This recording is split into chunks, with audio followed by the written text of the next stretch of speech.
I just received a message that the link is not working very properly. I'm trying to arrange that. Sorry.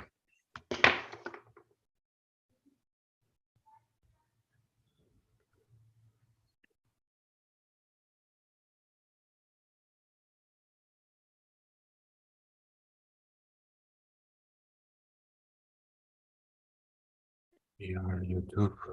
Hello, everyone. Stop this. Welcome to our resonance seminar. Today, Do you mind? I'm extremely sorry to bother you, Professor, but can you share the link on the chat? So, because I have friends who want to come but are waiting at the door and they can't enter. hello, everyone. Welcome to our resonance seminar. Today, we will host the lecture of Talat and Taha Alkan. We are recording and live streaming. This is the third resonance seminar we do within the E4X Erasmus Plus research. Hold on a second. Within the E4X Erasmus Plus research, these seminars have the purpose of building a Turkish community around the topic of immersive technologies and design, gather researchers from the country who are into the field, researchers and professionals who are into the field, and have some kind of a knowledge exchange. So we invite professionals and researchers to lecture about their topics, and then we will give, after this, very short presentation of this E4X ongoing project, and then we can have a roundtable where everyone is, of course, invited to contribute with questions and proposals.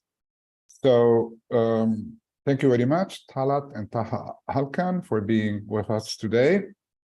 Özge Gubanci, who is a PhD candidate and research assistant at the Faculty of Architecture and Design of Özyeğin University, will introduce our guests today. So thank you very much, and Özge, the stage is yours. Thank you, Professor. Okay. Our lecturers today are Taha Alkan and Talat Alkan. Muse VR Studio is an award-winning audiovisual new media studio founded by Taha Alkan and Talat Alkan as two highly experienced artists and creative directors. They have made it their mission to push the boundaries of immersive and interactive virtual reality experiences. Their audiovisual new media installations have been featured at prestigious institutions, museums, and festivals around the world, including the Louvre Museum in Paris, the Venice Biennale, the Pera Museum, and the Boursan Contemporary. They specialize in creating some of the first room-scale and interactive VR experiences, such as Michelangelo's Dream, a journey into the world of Osman Hamdi Bey, and in Tesla's Lab. They have collaborated with renowned artists such as Julio Leparc, Marc-Paul Deren, and Alex Gray, pushing the boundaries of what is possible in the world of VR art. Their studio offers also internships with an interdisciplinary approach to support the creative industries and academia. They are also partnering with organizations such as Block Party, Aura Architectural and Urbanism Research Academy, Ege University, and Arts Club Istanbul. The floor is yours. Thank you very much. Thank you for having us. First of all, Professor and all the participants, thank you for inviting us to express ourselves here with you. And I would like to start with our presentation, and Taha will be joining me in the middle. So as you summarize, Özge, we are here to express how we see the media and its opportunities to create value those fields like art and architecture, what could be the like the future contribution of this media and storytelling techniques in near future. We would like to focus on this perspective, and we get virtual reality and this all new media as a medium of storytelling.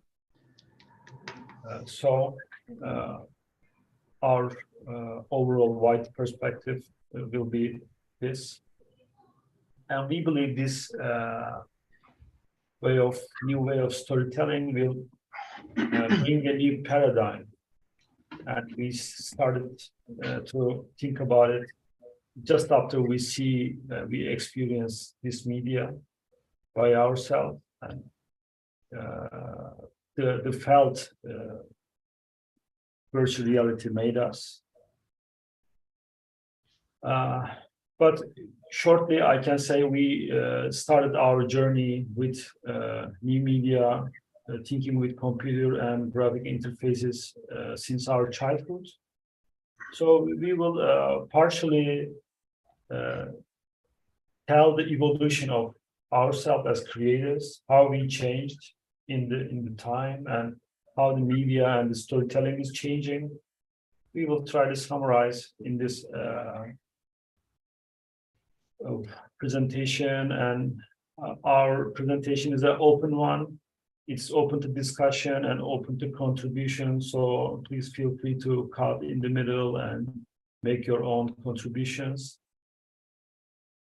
So, let's start.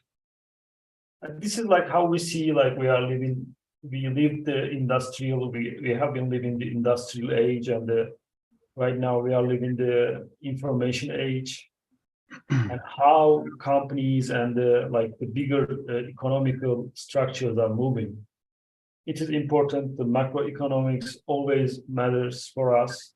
If you would like to create something, if you would like to make contributions to a value system, you have to understand what is the value, how it's been, like to understand the future. Somehow we are looking the history somehow, at least like we are taking some flashbacks for everyone to give some idea, give some insights.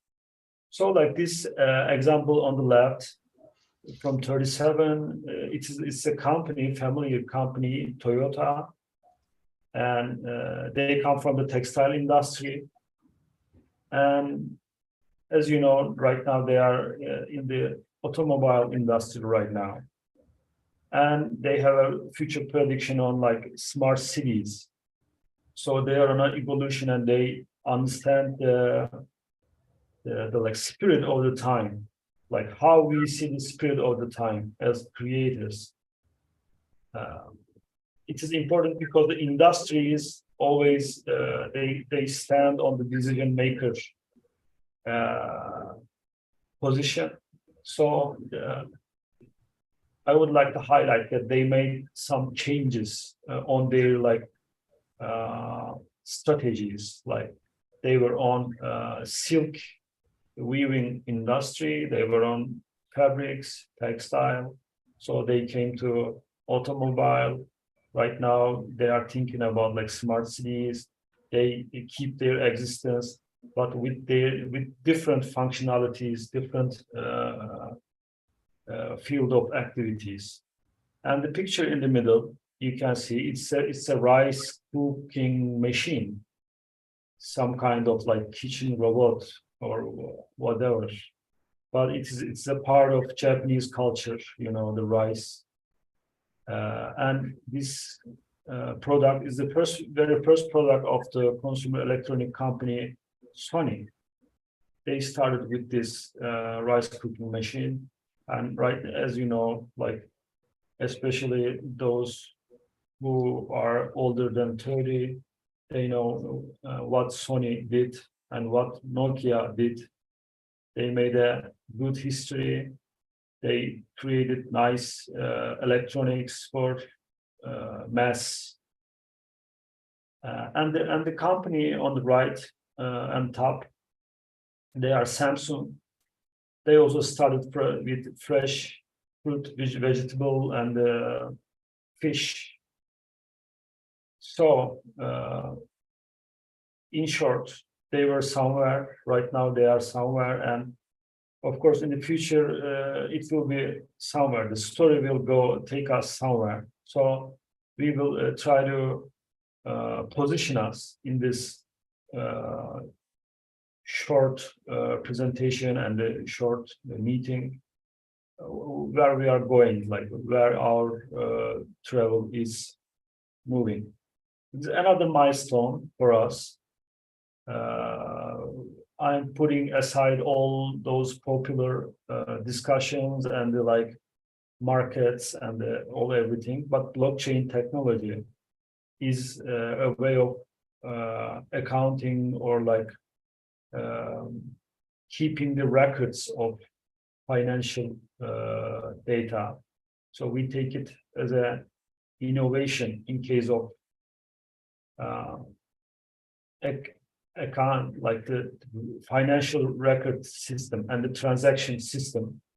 And we believe that this has a huge power to change future of the way we think and the way we shape countries, the way we shape politics, economy, and the way we propose our values to the world, and the way of trade. It has a potential, especially for our like student friends. We would offer them to check all those technological improvements with this way of like with this window. Also, the like media, the media of art, media we tell our stories are changing. But this is kind of minor change in this scale, but this picture is important for us to like how we see the change of the like media, like technology or LED or digital or like virtual reality. Maybe I should add, we are a media agnostic, like. No matter like we have virtual reality in our name, but we are still media agnostic studio, because we believe the stories choosing the media, stories has the like should choose their native media. So like it was popular tree for Michelangelo. Sorry. It was Da Vinci for like his famous painting Mona Lisa. It was popular tree. Right now that like we are using digital LEDs to give the same feelings, to tell the same patterns. So we just take them. Why we tell that we are media agnostic? Because it is just the way we tell, we use as medium. So they are not the like final purpose. They are helping us to express ourselves. So end of the day, it is not important which media you choose. We are trying to choose in which media we express ourselves better, like mature enough, with a high precision. These are important for us. So I wanted to give the example of Da Vinci, because he made in like 16th century, like the 15th century, they wrote a story and they showed us the capabilities, the technical capabilities of art, how it can help us, how high level it can reach. So they were important because mediums are changing, but the the way we tell is not changing actually. So when we come to virtual reality, it is not that young, as everybody knows. I don't want to like take your time with like generating information that you can find and you already studied, but it is important. It is from 19th century. It's born as 19th century, and it is helping us why we call this the new way of seeing. Our name of our talks actually we made sometimes new way of seeing, because this is actually simulating human beings' way of seeing something, and it's giving us the three-dimensional vision and letting us to change our position and browse spatial like a space. And this is actually taking space element to the story. That's why it's very important, and it's making right now real time. It is also very important and like striking functionality. This creating this paradigm we have been talking. And also in the history, there were attempts to make it a mass media. One of them is like Kaiser Panorama, 1890. And this was just before like almost the same age with cinema, as you know. 25 people are standing around the like same machine. This was a trial also, but it shouldn't be succeeded because we don't know them anymore. Also, there were several attempts to make it mass or like to weigh to like maturize the media, like Sensorama or like the patent studies, etc. Also, we see that like the mouse we use right now, it's like a completed and very well done design to create virtual reality on 2 dimension. It was another milestone on virtual reality. It was Doug Engelbart's prototype, and as you see, it was a wood and 2-axis motion transferring technology. And as all the like invention in the beginning, it was very primitive, it was very rough and very hard to use, very expensive, very not user-friendly. But right now, as you see, it's very daily life and very cheap and reachable and almost free. But why this is important? This helped us to use computer screen like our tables. After the mouse, we started to call our displays like desktop. And after this mouse, all the designers started to use typefaces and the lines and the graphic interfaces to design something, express something, to use this in their architectural studios. And also, like, I should highlight a couple of things, that an invention comes from like creative, like innovative direction. Somebody finds something and it tries to make it a product, but every product needs more than one, let's say, what was the name? Like the innovator, genius. One is a creative genius, another is an economical genius, like an entrepreneur genius. Like I believe, like Steve Jobs or somebody else, or like Bill Gates, they also helped to create this paradigm or new way of computer using or interfaces. This is another heroes of this field. Nolan Bushnell, the founder of Atari, I think he is alive and he is also witnessing the history, because this is like 1988, and they were testing something like we are testing today, like Facebook is announcing today, or Meta company is announcing today. So this shows that this story comes all the way from 19th century, and they made some, little jumps. But right now it looks like, while we discuss it again, it looks like it is standing on a productivity line right now.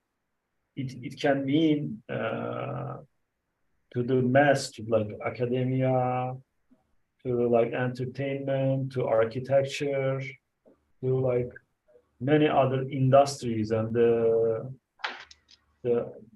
many people, to touch the life of the many people at the same time. This potential is making us feel excited and making us produce and propose some values in this field. So, shortly, structure of storytelling is changing with this media, and it is,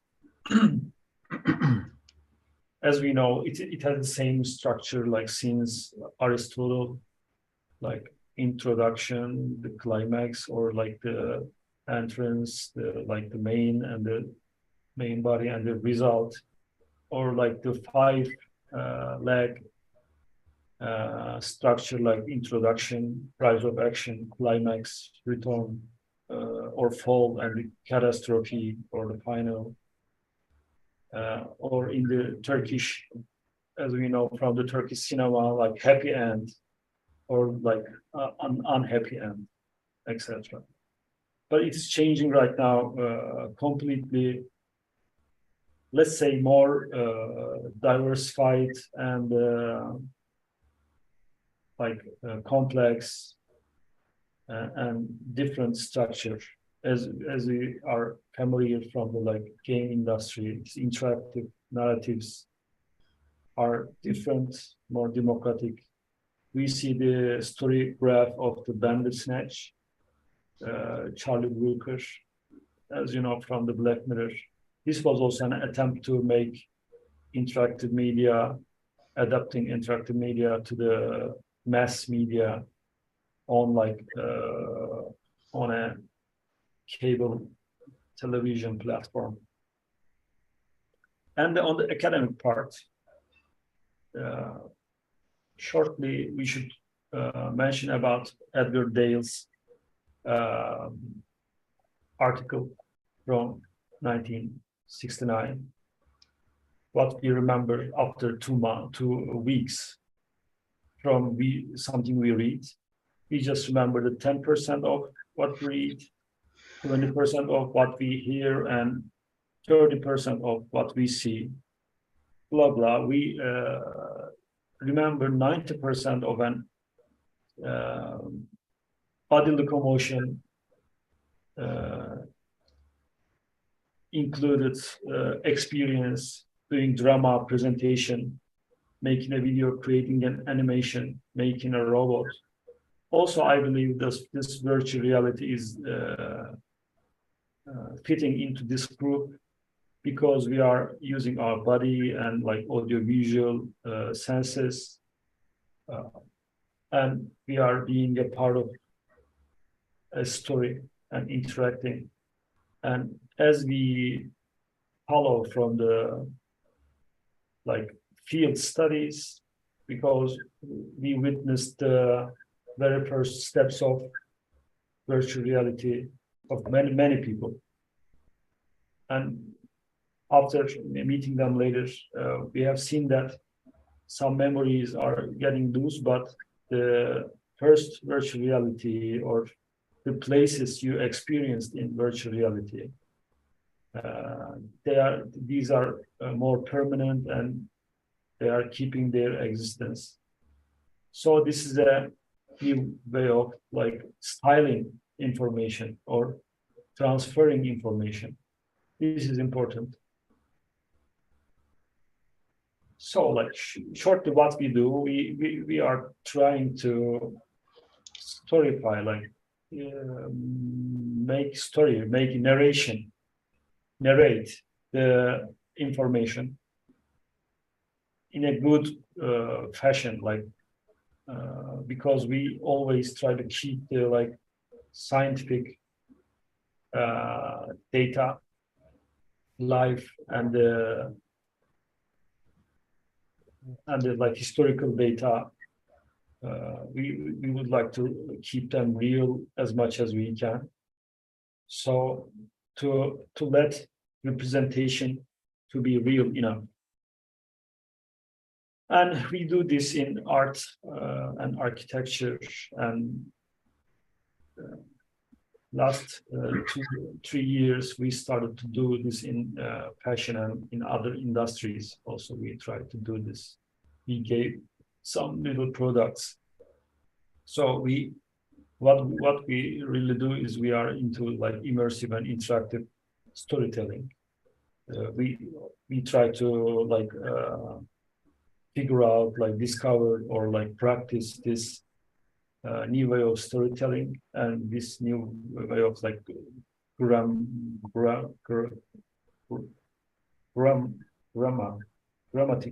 whatever language, anyway.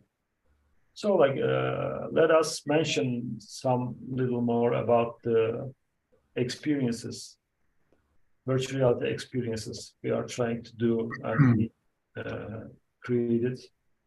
These are room scale and interactive, means that like these are not just passive audience, these are interactive. And here I would request Taha to tell us the story since 2008 September, how the story began. Taha. Hello. Exactly. So I always like this, just slide to see what really happened in the past for us. Yes, there's everybody probably knows as Michelangelo's Moses sculpture, which is very important for art history. So yeah, in 2008, so I was trying to just create some stories with the just newest technology that I just learned in 3D. And so it was a bit challenging thing to just represent at that time as just classical sculpture in 3D, because there were no photogrammetry or some other technologies like we are just hearing a lot on about AI whatsoever. And so everything should go by hand and just too much effort, hours whatsoever. But it was the good part of the that time. So it was an attempt to just create this story about Michelangelo's when Michelangelo finished the sculpture, and he threw the hammer that said let's talk, because he was also impressed about his his artwork. And so it was just attempt to just represent this story, and everything just based on to just the output planned as a still image, because producing something was so much hard that time. So but what's really happening about this image was that, so maybe Talat, you can go ahead. Whatever you see on screen is very preliminary screenshots of 3D softwares. Maybe you guys may know it was Maya. And so what's really happening here is there was another application. We were just using this thing as sculpting ZBrush. So, but those are really first steps of these technologies. But what we dreamed was just showing this story that we were always reading in the books, and just trying to imagine these things in our head to just depict this picture. So you have to really just force your imagination. So it was the just main intuition about creating this thing. And this space is this shows not the original image though. This is a screenshot from our first iteration of VR experience from 2015. And yeah, so Talat, should I just elaborate more, or just we can go ahead?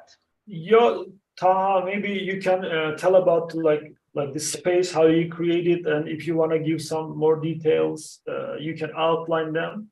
Then later on, we can ask one by one and give time to like discussion. Yeah, I mean, so this would be nice. I mean, this is maybe important to how we just create this bridge between that artwork, because artwork is important for us to just really, why do we need to just why do we need to find another media, or how do we need to try another media to just tell our story? Because the main idea was telling just story by a still image.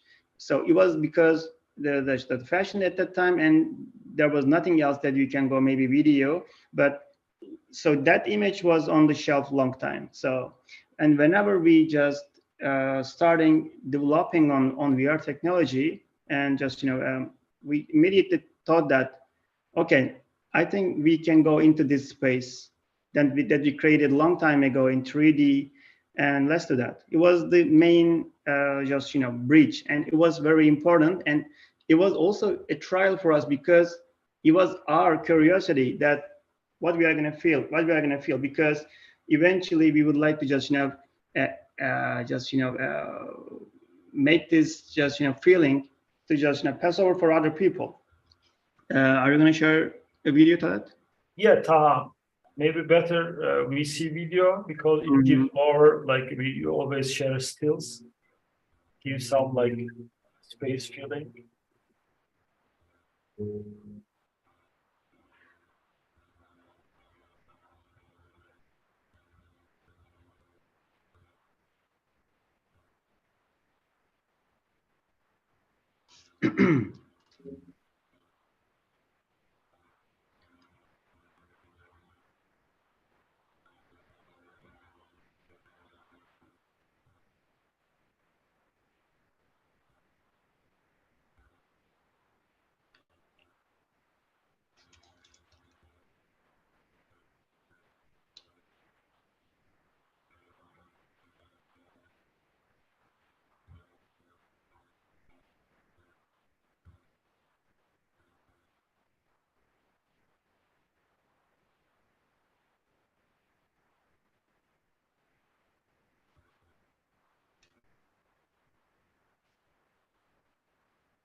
Thank you. Thank you for sharing. Yeah, so it was... Elevators revolutionize the way we build and live in our cities. In this video, we'll be exploring the different parts of an elevator, how it works. Sorry. Yeah. I was thinking what's happening. Yeah, like sorry for like, this YouTube is playing the next video. Yeah. Yes, it's pretty much it. I think it's pretty much it about this thing. Yeah, like let's shortly tell about like Nikola Tesla's lab and why we did this. You can tell us why you chose Tesla and why you chose this like Colorado, not New York, because you were living in New York in that time, and Nikola Tesla has a space, a place in also like Long Island, or also lived in the city. Why we chose Colorado? Again, so this is another just it's kind of same story like in Michelangelo, because just this is our first curiosity to just how we are gonna feel, because we were reading a lot about Tesla, because Tesla also lived in New York a long time, and so that story was just being telling a lot around us. And also just Tesla was having as Talat mentioned had a just research place in Long Island. And the story was Colorado was, this is the just, really interesting point of how he was working on the electricity. And just, because the plan was just, how do you say, conducting electricity to the city without any cables, without any wires. And so we had a really preliminary and just, conceptual photo of this workshop, I would say. And, definitely, when you hear something, when you see a picture, it's starting to, depict a picture in your mind. But what if we have visiting here as a person and experiment what's really happening in there? So the main idea was with this experience was just visiting this workshop and just experiment what's really happening inside, and after really just by using this electricity, just really grabbing something on the ground. There were hundreds of just light bulbs on the ground, and so you are really when you just raise your hand, electricity comes over to your hand, and when you hold anything on the ground, it's just turning it on. And it was this is something that you cannot really forget, because technically you are doing it yourself. And this is it was really basic idea, I would say. But it had a really great success in terms of when we just hear from people's reactions after that. But yeah, it was pretty much it. Yeah, Taha, maybe I should add the style of all those works. These are like somehow we take it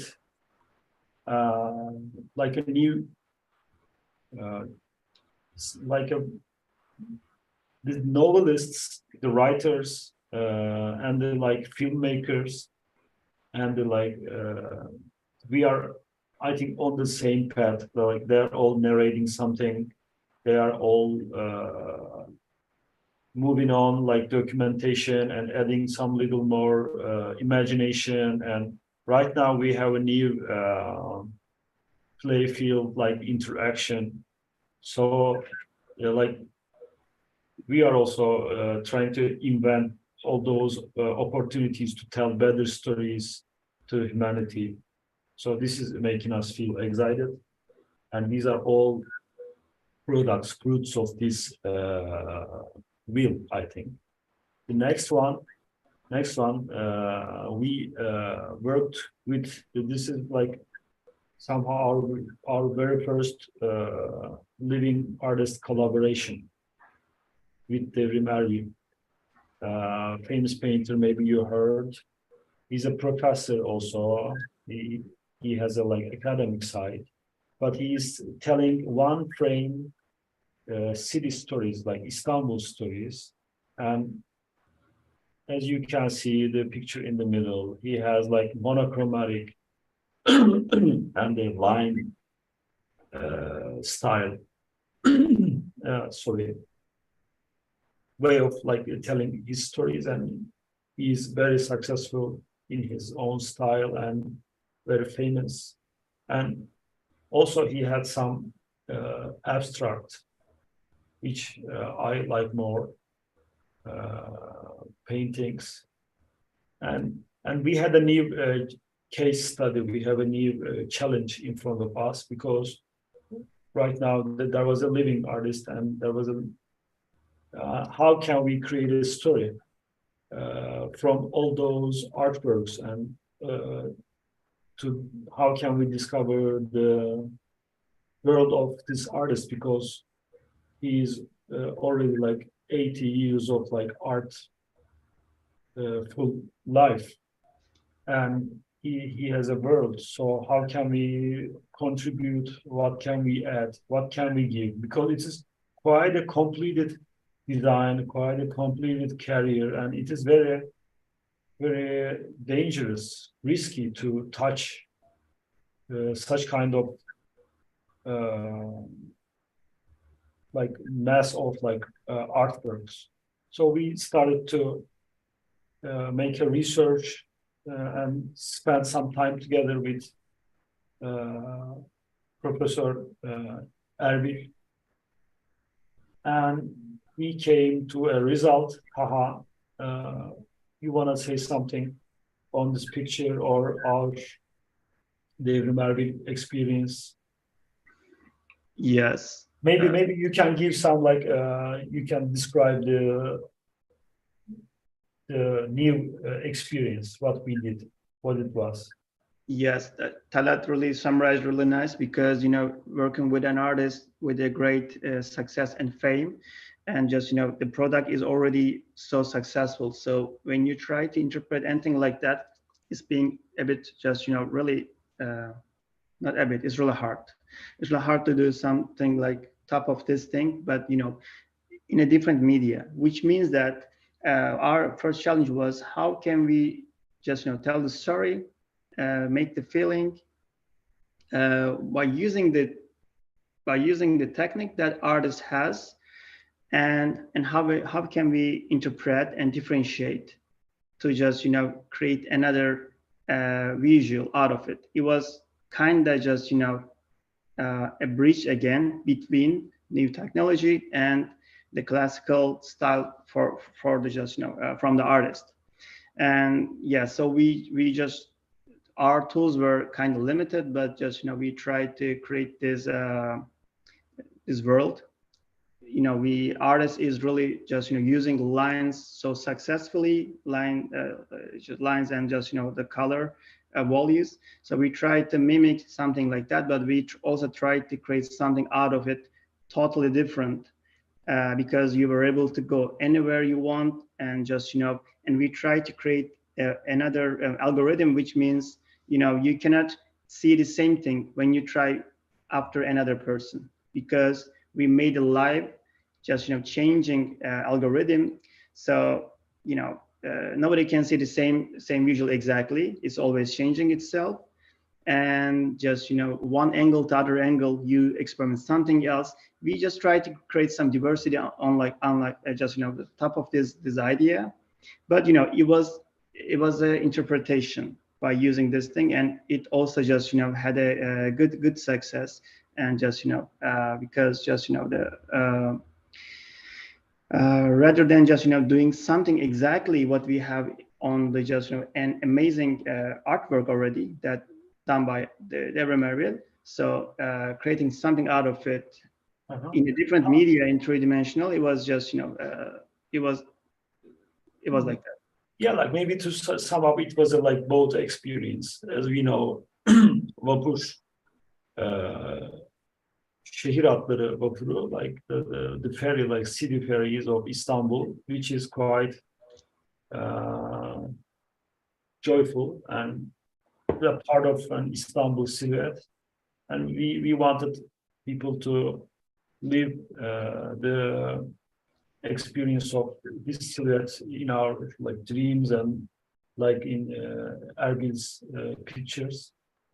So maybe we can instead of telling with all those words, maybe we can share it one day with you. And this is the beginning of another story, which we started in Bursa. Is the city we lived once in a while. And Taha, maybe you should give a brief description about this picture. Is very important. Yeah, this picture is really important. It was the beginning of Osman Hamdi Bey. Evet. Yes. Exactly. Yeah. Again, you know, this image has been done not very much related with what we did for Osman Hamdi Bey collaboration with Para Museum, but just, you know, this is again same thing. So it's exactly the same intuition that we start Michelangelo, or that we start Tesla, or that we start this artwork. So the main idea was again creating something out of with the new technology, the 3D technology, creating something Orientalist, because what everybody knows, I bet. So Orientalist art style is mimicking photorealism and really high detail. And what I was thinking is this technology can really perfectly matching what they are delivering on the century ago, or maybe 2 centuries ago. And so I just wanted to create something out of it, and I just wanted to just make a, again, bridge between Osman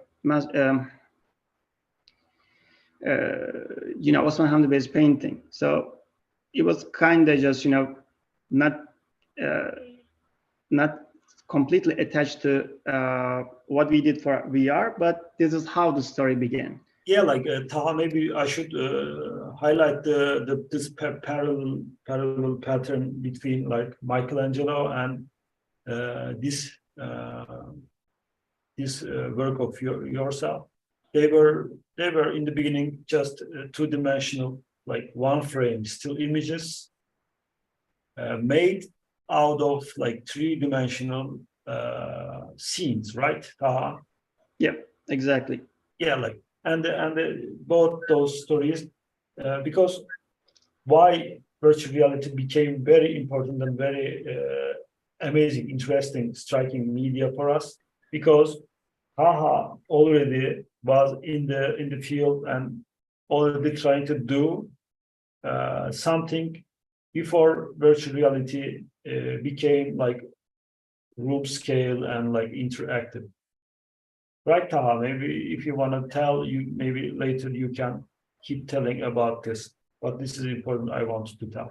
Yeah, thank you. And then later on, we started to think about how can we create something, what should be the way, because the media was very, in the beginning, very rare and very expensive, and we were very eager to show our skill set and show the storytelling capabilities of the media.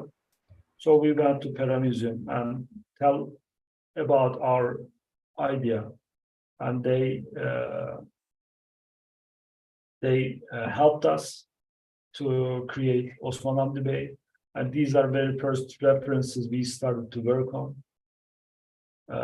And we worked with a group of academics, experts of like paintings, archaeology, like art historians, museum scientists, etc. And then this story, world of Osman Hamdi Bey, a journey into the world of Osman Hamdi Bey started, and it took like almost 1.5 to 2 years. And several artists, young artists, interns also worked in this project. And Taha, would you like to tell about the production period, or you want to tell something, or I can just from this like references we started to take from this two-dimensional world, from paintings to our world, like our world of experience, and some like personal and important and how to say, descriptive items from Osman Hamdi Bey's world, like books, like hand tools, archaeological hand tools, like measurement tool you can see on the right, this one. What was the name? This is like sherit metre, I think, like the measurement stuff. And this is another archaeological tool. And this is costume, popular, one of the reference book of Osman Hamdi Bey, used in his life many times. And this is like cigar box. And this is a like Sufi instrument. This is another Sufi instrument, ney, and this is kudu. And this is another interesting object. We combined from the same age, but from a different collection. It was not Osman Hamdi Bey's. This is Pera Museum's Turkish coffee and Turkish ceramics collection. But this is a coffee bean cooler. Turkish name is soğudan. When you roast the like coffee beans, you you hold it like this, and you pour all the beans and you make it cold. This is the way. This is another like addition. And these are like some other personal stuff. This is like glasses. Of course, right now we are like renewing some qualities and preparing a new version maybe next year. And we would like to carry this story in the world scale. And this is the archaeological bag of Osman Hamdi Bey. And this is the world we created. This is the room, like first room we created for Osman Hamdi Bey. And these are like familiar objects like cigar box. This is how it stands in this world, and the books. These are all related books, all related items, and like the furnitures. And Taha architecture, for architecture, Taha, maybe you should tell us the architectural part of this story, because you worked on this more. How Yeah. it began, like, because first of all we began different and we came to a conclusion, a different place. Exactly. Yeah, I think as we just mentioned about when we start an idea to just telling the story, but we have to also create the just what is the set. It's like creating a film set, and after just working on the product top of it. So it's two things that we need to always just be really careful. The important thing was Talat mentioning creating this just belongings of Osman Hamdi Bey. Those are really original things that we need to replicate. But at the same time, this architectural place was being having too much importance. So we were just offering just many different different architectural models, which means just as in terms of space. But eventually just it took some time to just changing by time, because we were working with experts, so we had to just revise many times, and we just finally just shaped our architectural space like that. So this is really, I would say that building a room not with real material, real just how can I say, building a real, technically just building a space virtually, but it's really taking a lot of attention to details, just because it's being a real space that you can really visit, not take a photo out of it, or not just record a just video out of it. So it's being a space that really people can go anywhere and reach every point. So you have to keep many aspects, are just matching all the qualities that you want to just represent. Go ahead, Talat. Yeah, like these are, for example, some pictures. Of course, when you are experiencing, you can like play with any details. You can go anywhere, like move anywhere, or interact with any item. These are some personal album and books, tabletop, and these are some details from in front of painting. And there are two parts of this experience. The first part is the Yalı building, Osman Hamdi Bey's in Kuruçeşme. And this room shows this. And the other part is inside the painting. And this is an archaeological work Osman Hamdi Bey contributed in the field. As everybody knows, it's Nemrut.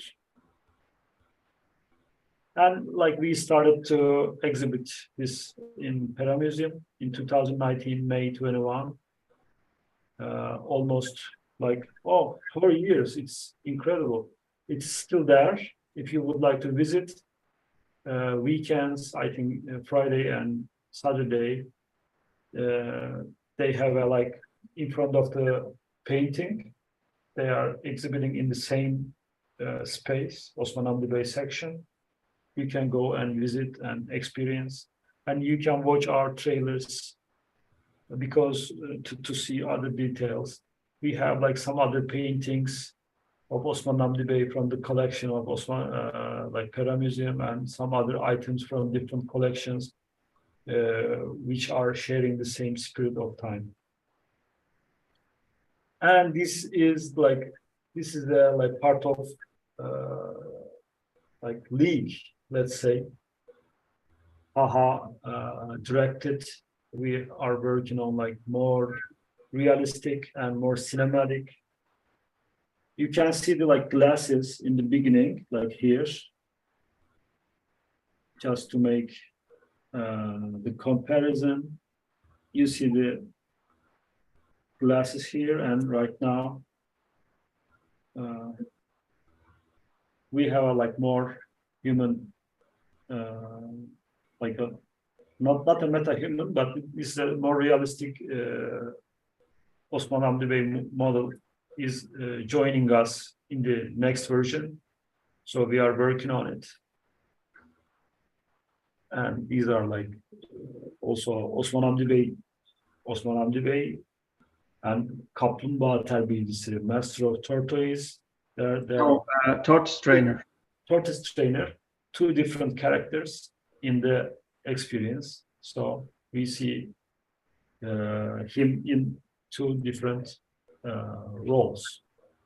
This is another contemporary work we did.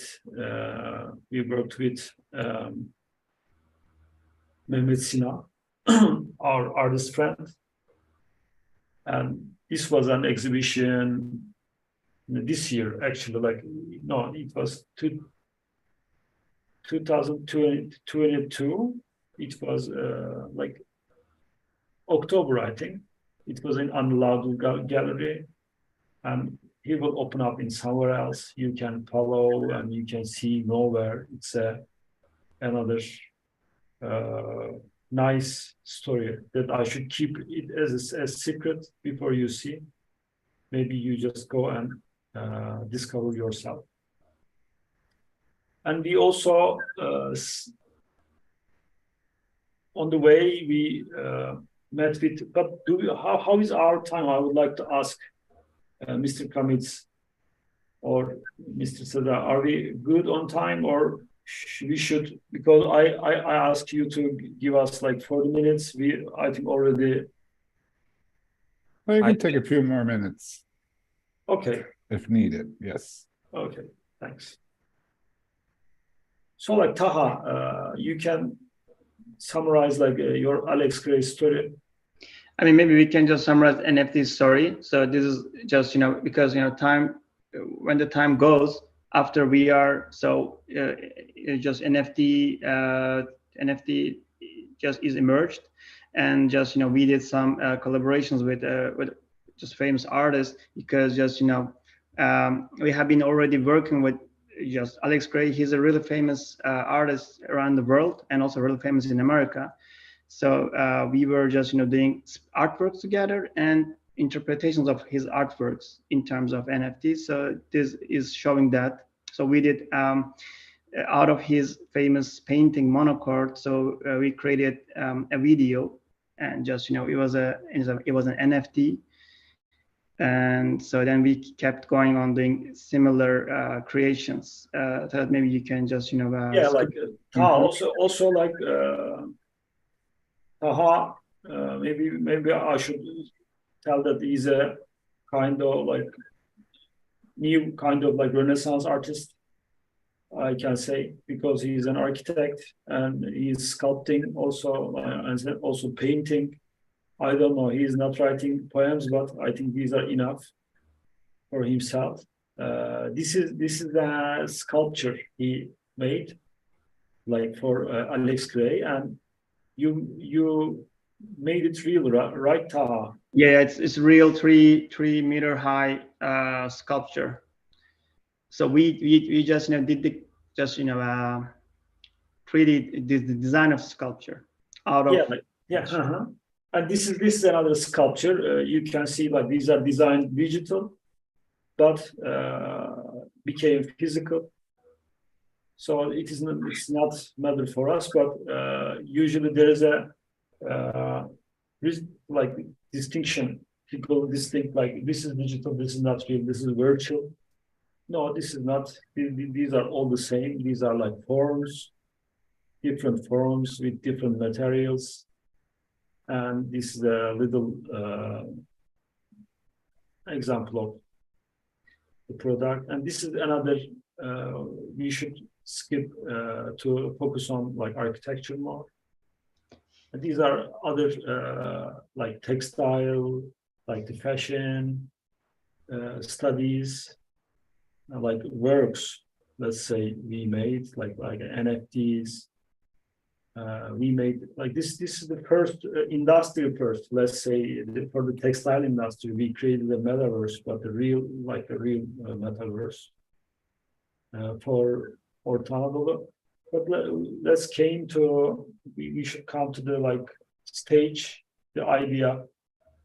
And this is one of the first, like, let's say commercial metaverse, and the first like 13th century Kervansaray, one of the spaces of our meta universe, he created for a company, textile company, an old company like Levi's or etc. Taha, you want to say something for this space before we come to the like other architect space? You want to say something special, or maybe later on we can? I mean, maybe later on we can Okay, go. okay.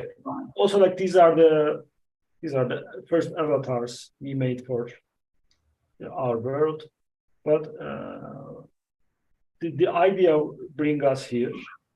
From the last seminar, I was one of the participants, and after our comment, thank you again for having us. You invited us. This was the idea of stage.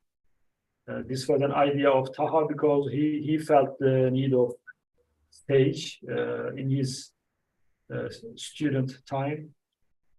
Yes, Taha, you want to tell us? Yeah, so this is again just this is another story. So I'm graduated from architectural school. So it was always hard for us to just, there was a really important thing that we were hearing from our teachers about visiting somewhere in real. And so when you are a student, it's not so much possible to go any famous just building and see there, take your photos and feel the 3D space. So, and year after, when we just starting developing this technology, so the idea behind of the stage is creating this type of just important areas to to just let people to visit as a just real scale. I'm not saying that physically, but real scale.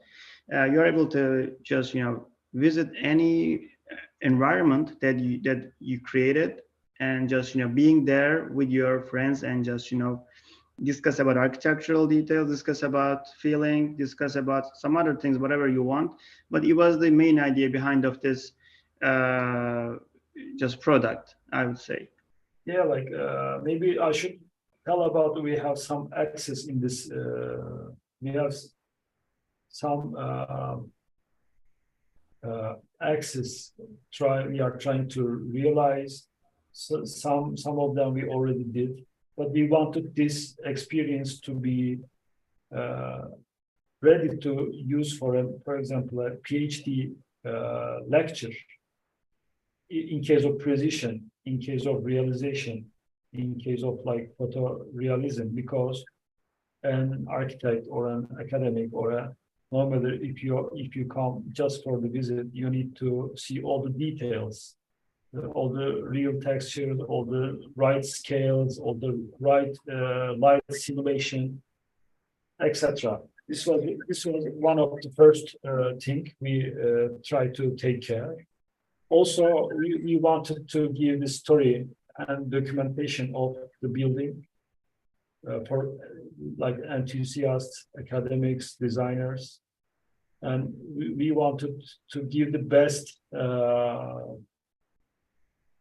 material for them to make a good discussion, good like museum visit, like a good design meeting, and because there are some tools, interactive tools inside, letting you to like measure some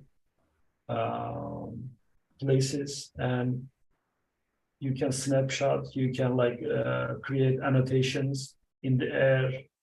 If you would like, you can go to sky, see it from sky. If you want, you can go under the building, under the basement, etc. If you want to change the like the styling, the indoor design, etc., the places of the furnitures, you can make some, you can use the advantages of the media.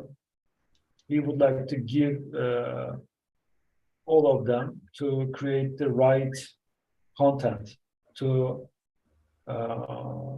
use of everyone, because a student will need every detail to change everything, to see every detail, the X-ray functions of the every component element, or different simulations like acoustic simulation, like the light simulation, and maybe many more details I cannot count right now, but you know, we try to place all those things, and we wanted to create a new language for these aims. This is also another building. Taha, you want to give us a couple of lines, or? I mean, yeah, so you really wrapped up really well. So this is the idea is just, you know, creating a nice, just, you know, thing that we can really visit architectural spaces as an architect, and just, you know, having this feeling. And so if we need to just, you know, see an architectural detail, being able to see that, you know, so this is another example that we implemented in our product, short of light, but just, you know, right now we are still developing this, and just, you know, we are just trying to create some more spaces in the future. But the main idea was that. I think, you know, Talat, if do we have anything else? You know, that's pretty much it for it. Yeah, Taha, I think we are for the like for the architecture, we are good, but we should say like give some technical details before we close.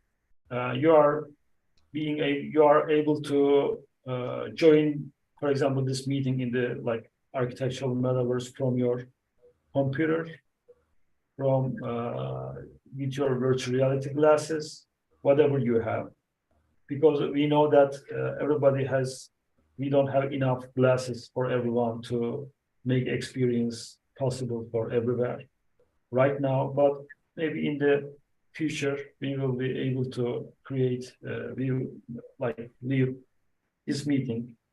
The main idea was like Zoom. We need more than Zoom. We need a special experience place, and how can we enrich this place with like art and science, and with high qualified information. This was the idea. So we dreamed this space, and we dreamed this kind of world that is full of artworks, full of like architectural buildings, full of information that everybody can easily imagine. We are trying to incarnate it. We are trying to create it right now. Maybe lastly, the last one, we should shortly tell, instead of augmented reality, Taha, this mapping work is interesting. Can you tell us, or Yeah, like let me introduce and then you continue. This is like we decided to do something with Borusan Contemporary Museum in 2021 in the middle of pandemic, and we wanted to use new media to tell their stories better in COVID restrictions. So this is one. There was 4 legs, and this is one of the legs of the project.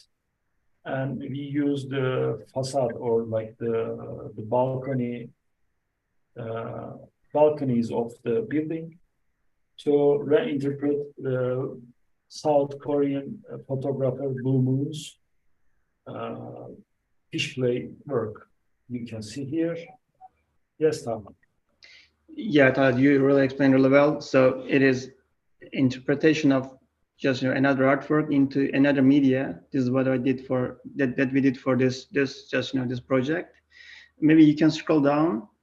The main idea was just it's a moving picture, and so technically by using this conceptual approach, so we created this just animation series which just is kind of connecting these balconies as a just one route. So if just one group of fishes are just living from one area, one balcony, and is going somewhere else, and they are just making a just a continuous movement.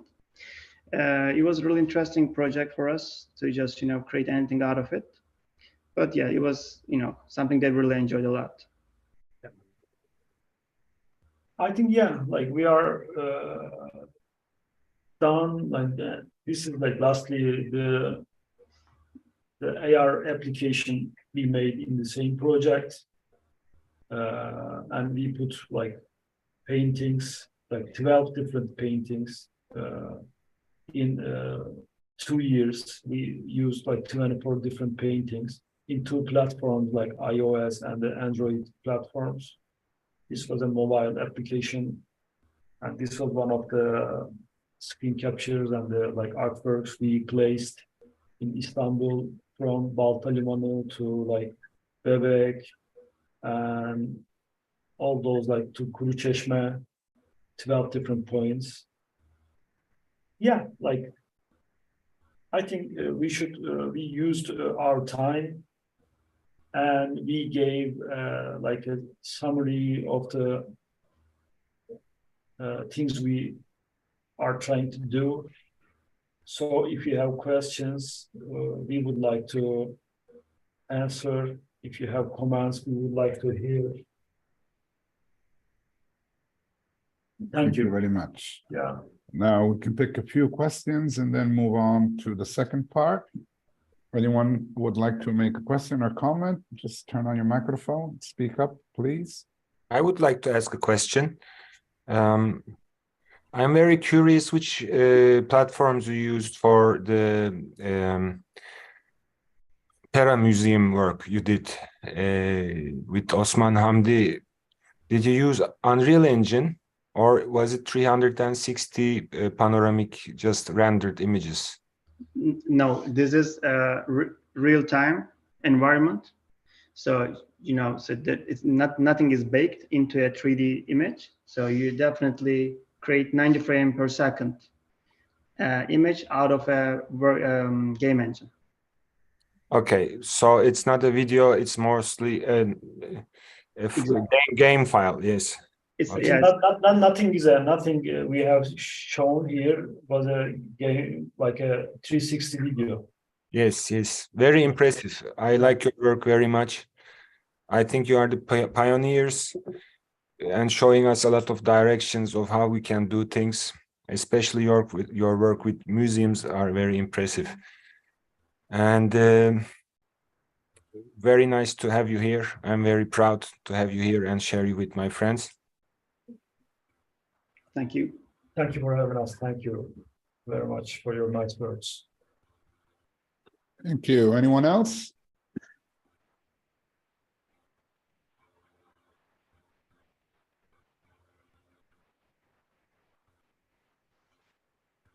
So the purpose of these resonance seminars is to, build a local Turkish community within the field of immersive technologies. Getting together researchers and professionals in the field, in the country and abroad, and having some kind of knowledge sharing. So we have learned from Alkan team what they have been doing until now. And I think there are a lot of interesting things in their work. Indeed, amazing quality of image and storytelling, but also those architectural models, in Vuar could be very interesting for our students to experience, and perhaps we can think of something even very soon, because we have a training program on virtual reality coming up. Therefore, I would like to very quickly try to illustrate to those who are present what is IDE4X all about, the research project that is where we're doing all these seminars, okay?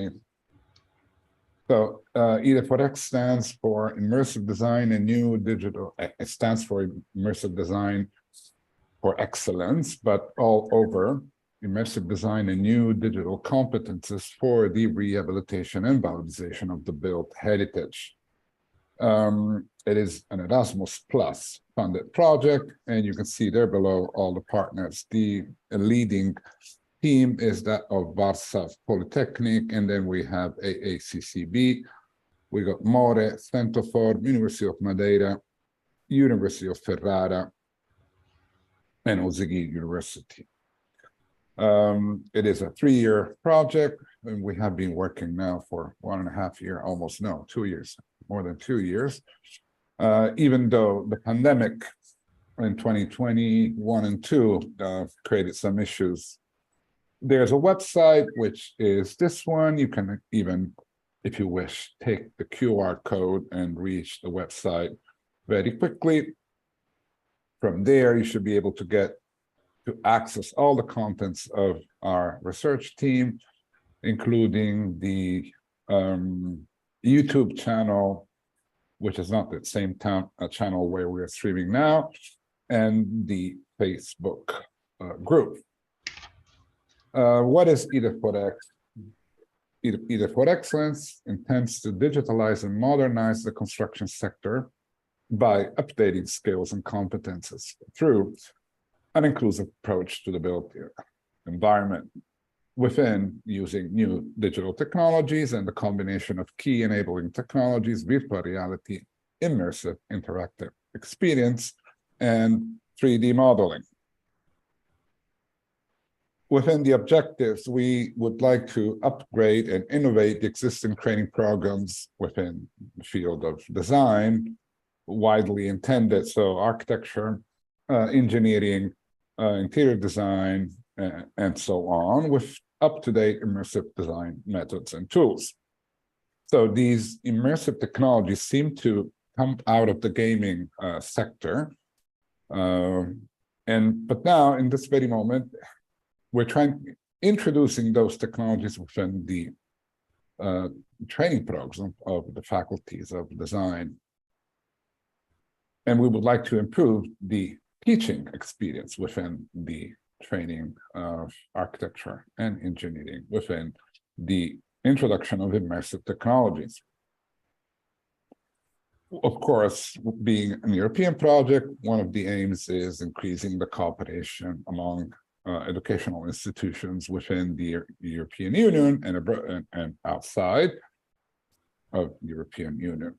The main outputs of this project are listed here below, EO 1, 2, 3, and 4.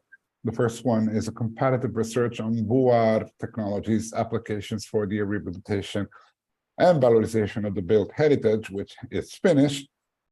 And it's a book, a little book. You can download that as a PDF from the website. Second output is a training modules for immersive design experts. This is basically a curriculum for a training course, probably 1 year training course at the master level. And it is almost finished, will be published very soon. Intellectual output 3 is a digital training toolkit for immersive design experts. There's a repetition there. I beg your pardon. Which is basically a short version of the training program, a 1 week training program, whereas the complete one would be a 1 year. And we're currently working on this, and IO4 will be the training program, report on pilot action for immersive design experts. Again, a double expert. We pretend to be twice experts. So the final IO4 is going to be a MOOC, online training course for immersive design experts. Within the expected impacts, we intend to increase digital skills within, ICT technologies, within BIM, 3D modeling, 3D printing, but moreover, design as a whole, especially in the field of heritage contexts.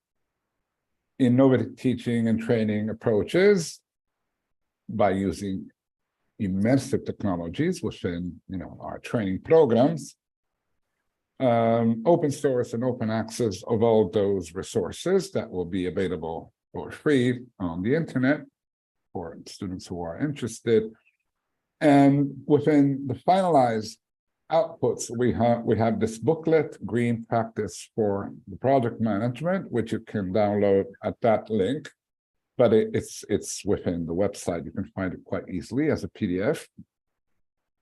And the intellectual output 1, Comparative Research on Board, which is a PDF, which you can download from the website as well. Within this intellectual output 1, each of the partner countries has been providing a number of case studies related to the application of VR and other immersive technologies in the field of heritage. And we came out with these case studies. Each one of these case studies corresponds to a chapter in the booklet, but also to a video presentation, which is openly available on the EDIT4X YouTube channel through that QR code, if you might be interested in looking at. They're very short videos, 2.5 minutes, I think. And the first one is the Cora Church Immersive Experience. This is a digitalization of a Byzantine church with 3D model, textured mesh, and a VR environment that you can experiment if you wish, coming at our VR studio here at Uzegin, where Bora Cesar might show you how it works. Case study number 1, case study number 2, Galata waterfront, city walls and urban tissues. This is like extensive laser scanner survey campaign of the urban tissues of Galata, done in cooperation with University of Florence and Litek Mühendislik in Istanbul, a company specialized in digital survey. And on this, extensive urban model, which is a huge 70 gigabyte point cloud, quite difficult to handle for gaming or immersive VR environments. But we have been doing education with our graduation studio and architectural design studios. The documentation of immersive replica of Göbekli Tepe with digital photogrammetry. This is a work done by other researchers, not at Uzegin, with the 3D digital photogrammetry of the archaeological site of Göbekli Tepe, and I hope we can invite the author of this work to show it to us in one of our future seminars. The documentation of preservation of Panagia Paramitia Church in Fener, Istanbul. This is another ongoing research we have with the American Ambassador's Fund for Cultural Preservation, where, again, we have accomplished the LIDAR survey and drone aerial digital photogrammetry of the site, and on which we have been conducting immersive, training within our classes, graduation courses, and design courses, both in the Department of Architecture and in the Department of Interior Architecture. The International Architecture and Archaeology Summer Schools, we have done in the past 2 years summer schools in Italy in 2 different areas. One is the Palatine in Rome, archaeological area, on the Horre Agrippiana, and the other one is in a small town called Castelvecchio Calvisio in Abruzzo. For both of these 2 sites, we have accomplish a drone, digital photogrammetry, and LIDAR scanner survey in cooperation this time with University of Florence, and have been conducting immersive pedagogical experiments with our students by doing some design and valorization actions. Each one of these case studies corresponds with a short video, which you can find easily by reading the QR code. But they're all linked in the PDF of the Intellectual Output 1 booklet if you're interested. We do also have these resonance seminars, and we have a quite big resonance group in Turkey, including the people we know who are interested in the field of immersive technologies. We have been inviting some of these researchers and professionals to share their work or research. We began with Ertan Toy from Yildiz Technical University and Çetin Tuker from Mimar Sinan. And today, thanks so much to Talat Alkan and Taha Alkan, Muse Boar Stage, for sharing with us their astonishing work. We will be doing more of these resonance seminars. I think we're going to have one in May with a researcher from Poland who has been experimenting augmented reality virtual models, and we will notify every one of you later when that is scheduled properly. We are finalizing the preparation of our training program, which is going to be a short workshop of 4 days, an online crash course on immersive design for building, rehabilitation, and valorization. And we can take up to 5 students from Ozigin to join this training program. I'm not sure if we're training the students or training ourselves. This is the short version of the training workshop that we will do in fall. That should be 10 days, if I'm not mistaken. So we're trying in a very short version, our training program in 3 days. We're going to try it again in 10 days before we launch the full 1-year program, training program. And this is not done only by Ozigin, it is in cooperation with Politecnica Varsava, Centoforme ABC, University of Madeira, More, and University of Ferrara. There's one I forgot to mention, but it's in Polish. It's the Chamber of the Project Managers of Poland.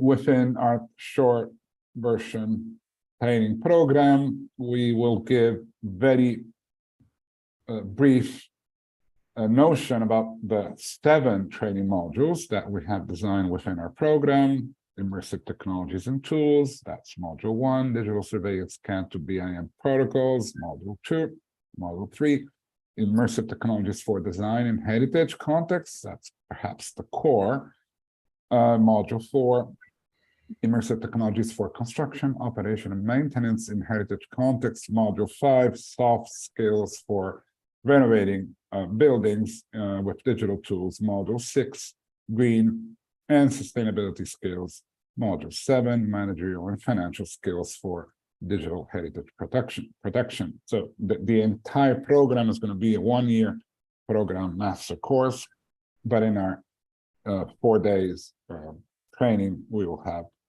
1 or 2 lectures for each one of these modules, and for some modules also some kind of an application workshop, let's say, and an assessment.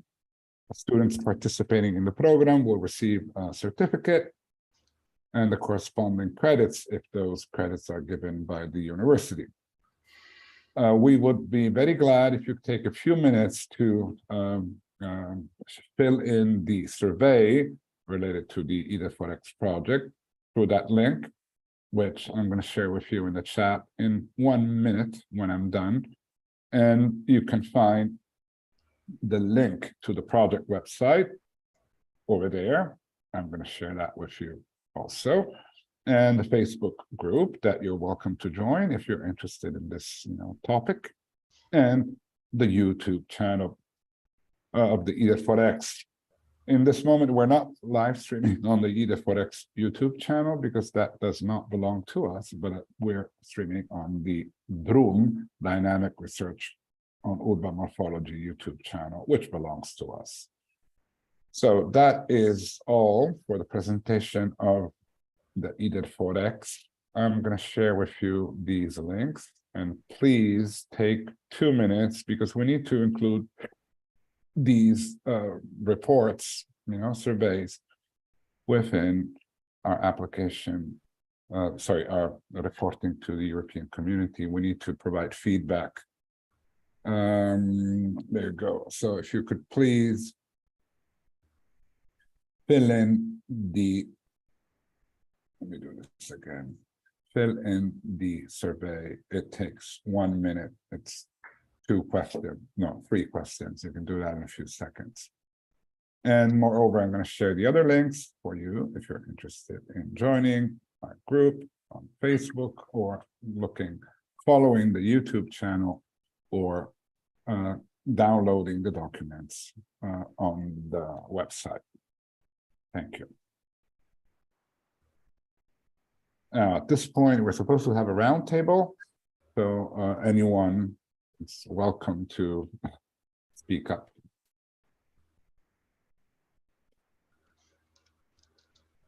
Perhaps we could have all the presents to say a few words about who they are. So, I'm Alexander Kamis. I'm associate professor at the Faculty of Architecture and Design. I'm an architect, and I'm directing the local Ozegin team within the IDE4X group. Elif.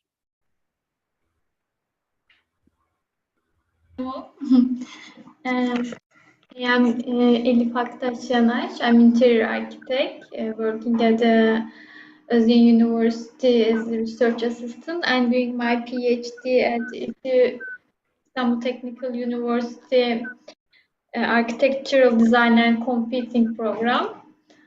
And I'm also participating a member of IDEX Erasmus project. Very glad to meet you. My research is interested in design cognition, and that's all. Nice to meet you. Well, thank you, Zeynep. Hello, everyone. Nice to meet you. First, maybe I should say this. I am really mesmerized by your work, and I'm really happy to host you at our university. And I'm an assistant professor at Communication and Design Department, and I'm working on new media documentaries, including immersive documentaries, interactive documentaries, and VR documentaries, which is very rare to find actually in Turkey. And that's why I was so interested for your work. And yeah, that's all. Nice to meet you again and hope to see you. And I would like to say, maybe ask if you can share your contact information so that, because I'm also working on tangible and intangible cultural heritage, and maybe we can cooperate together, hopefully. Thank you. Thank you, Ezgi. Thank you very much. Hi, hello. I'm Ezgi Çiçek. I am a member of Özyeğin University. I'm in interior architecture department and working in IDE4X. And very nice to meet you. It was really nice presentation. Thank you, Kartal. Thank you for the nice presentation and showing a nice work of you. Nice to meet you. I'm Kartal. I'm also working in Özyeğin University in our interior architecture and environmental design department. As an instructor, I'm also continuing my PhD program in architecture and also participating in IDE4X program. I'm working in the field of the mostly BIM and the computational design. Thank you. Nice to meet you. Thank you, Özge. Hello, everybody. As Professor Kamis mentioned before, I'm a PhD student at Özyeğin University. We're working together in the IDE4X project with my colleagues. It was really nice for me to see the professional examples from the field. And thank you very much for your presentation. Thank you, Orhun. There's a problem with my microphone. Do you hear me right now? Yes, Okay. we do. Everything is okay. So actually, I'm working in Özyeğin University as well. Maybe most of you know me. I'm not an academician. I work in the corporate communications department as the head of the design department. And also, I'm really interested in VR, as Bora know, and maybe Talat remembers me. We met in an opening, maybe remember me, in Beşiktaş. At that time, you were working on Michelangelo's studio, and you showed me samples from your Tesla Okay. project. Maybe you remember me now. Yeah. Was it in a gallery? Sorry? Was it in a gallery? Yeah, it was in the gallery in Beşiktaş. Maybe remember. Yeah. Yeah. So, actually, I joined this community with the help of Bora. Actually, I can call myself just an VR enthusiast and just kind of, just enthusiast, let's say for now. No academic, anything academic. But right now I'm working on some art projects which are united with VR technologies, and I think we're gonna talk about that with you, Talat, very soon. Because our rector has some ideas about the possibilities of VR technologies, and we're working on a museum, virtual museum right now. And I think we're gonna get in touch with you for that. Okay. Thank you, Bora. Hello, I'm Bora Sezer. I work at Özyeğin University as well in the communication department, and a couple of years ago I opened Özü VR Lab, and I'm the founder of it, and I'm the manager of it, head of it, and it continues to grow bigger. And our website's address is vr.özyeğin.edu.tr if you want to visit. Thank you for this opportunity. Okay, thank you very much. Now, if we want to have another round of comments or discussion, please go ahead and share your ideas and thoughts. I would say that perhaps, Bora, Talat, within our training program that we're going to have here in July, right, that one, maybe we can try out something with the Miss Van der Rohe, because we have the glasses here. We have the, all we need to do our studio. And in that time, we're going to have students also. Some of them in presence here, other ones in online. So those online, they cannot wear the glasses, not now. They might be able to share what's going on with those with the glasses by sharing on Zoom that experience, but it's not the same, but still. But for those students that are going to be here, I think we're going to have 5 or 6 students in the faculty board. Perhaps we could invite, Alkan and see if we can play with that Farnsworth house or any other one of those architectural models. And I'm just an idea, okay? We can invite them here for lunch and do something, because in those 4 days we're going to have a full time. No, it's half a day within the program, but we can do some extra stuff in the morning if we like. So I'm just throwing it out there, okay?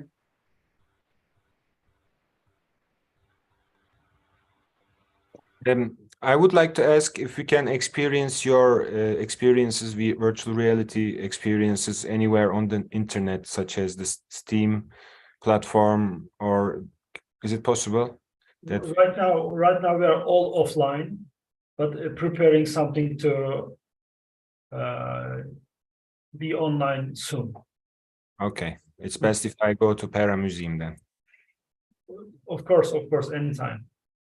Okay, other question to Orhun. So we are scheduling once a month or 2 months or something like one of these resonance seminars.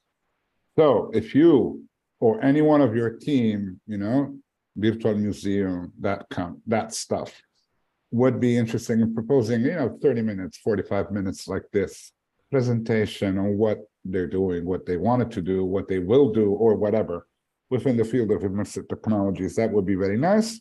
And as usual, we do this by inviting other people to share, and then we share with others. And we try to bring people in the room. Today, we don't have many, but we always try our best. I saw that Ismail Hari came in at some point. Sorry. Did you Sorry. notice? Yeah, can you repeat the last sentence again? Sorry. Ismail Ari joined the room for a few minutes. Okay. So I'm saying, if you want to propose one of these resonance seminars with your team, virtual museum, that stuff you're doing, we can do that. Okay, no problem. Okay, but the thing is, it's kind of it's right now it's a rough draft, and we did almost nothing. Okay. Sorry, I have to answer. Sorry. Not ready yet. Whenever you might, this or anything else related to the field of immersive technologies. Sorry, I have to take this call. Okay. Kind of urgent. No problem. Okay. Anyone else? Any other comment?